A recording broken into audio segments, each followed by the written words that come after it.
কৃষ্ণ হরে হরে। প্রত্যেকটা বিয়েতে 6 মাসে যখন বিয়ে হয় তখন কিন্তু ধুমধাম অনেক বাজনা হবে, ঠিক আছে? কিন্তু শ্মশান ঘাটে যে বিয়ে হবে সেখানে কিন্তু বাজনা হবে, হবে না? যৌতুক হবে, বাজনা হবে, সবে হবে। আর বাজনাটা কি?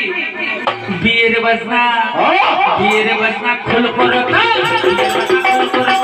বিয়ের বাজনা খুল করো তাল, হরি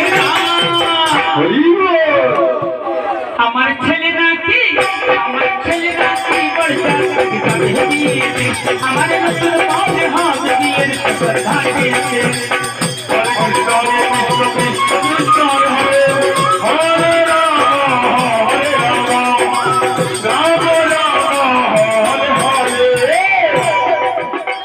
বিয়ের বাজনাটা শেষ হয়েছে বাবু, এবার কি বিয়ের যৌতুক।